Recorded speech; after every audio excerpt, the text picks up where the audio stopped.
Hello the internet, Andy here for WhatCulture.com, back again for another nice wee conversation about the professional wrestling. And today, my friends, we're going to be discussing Dolph Ziggler and Drew McIntyre.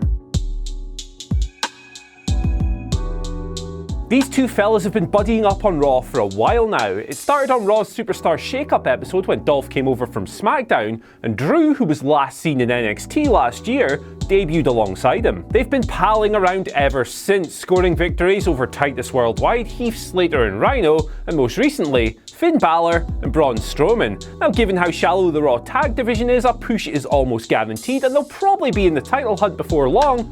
But their coming together is a little bit weird. Ziggler has just been kind of drifting around for the past few years, and a lot of people have lost interest in him along the way.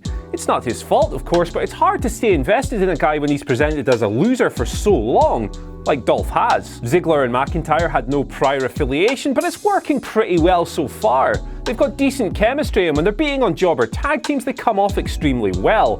But that's all short term. What about the bigger picture? A lot of WWE fans have already taken the Ziggler-McIntyre partnership and cast their minds back to the 90s to another pairing of small, athletic, super kick-throwing blonde guy and big, burly brute, Diesel and Shawn Michaels. Now, there's plenty to pick apart here, but if you ask me, it's a pretty superficial comparison, and the main reason this line was drawn in the first place is because if you squint a little bit, Ziggler and McIntyre do kind of look like Diesel and Michaels, but only a wee bit. McIntyre is, of course, a much better wrestler than Kevin Nash ever was, but while he's both big and sexy, he'll never get that over as a nickname. Ziggler, meanwhile, has been compared to Shawn Michaels throughout the duration of his entire career, but while it was earnest in the early days when he was indeed a white-hot prospect, it kind of feels like a rib these days. WWE used to call Shawn Michaels the greatest in-ring performer in WWE history. It was a convenient little way to acknowledge his greatness and his undeniably phenomenal in-ring skills,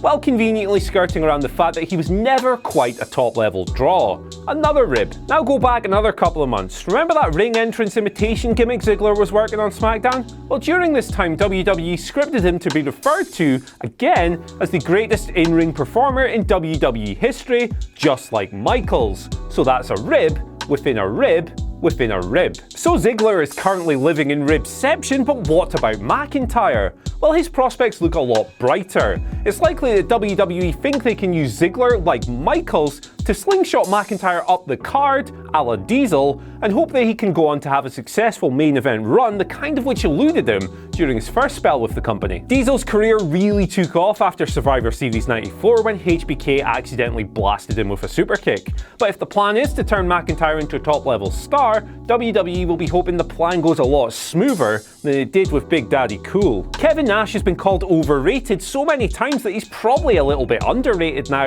and his matches with Bret Hart and Shawn Michaels prove that he was perfectly carryable in a big match scenario.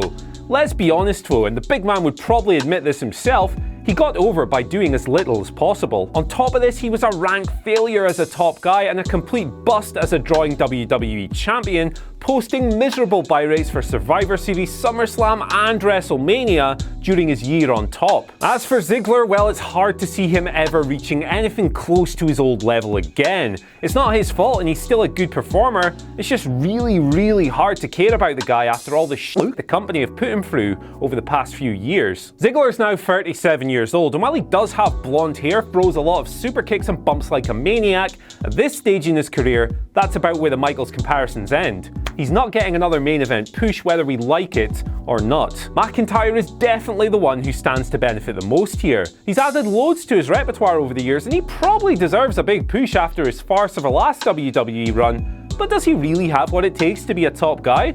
Well, he's great in the ring, he's got a good look and his promos are okay too.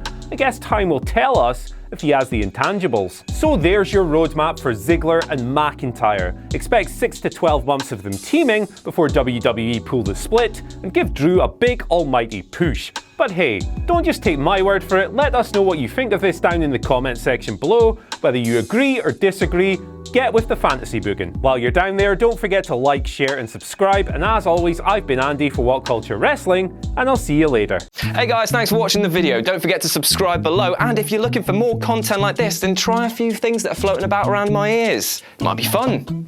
I can't promise it though, but it might be. subscribe.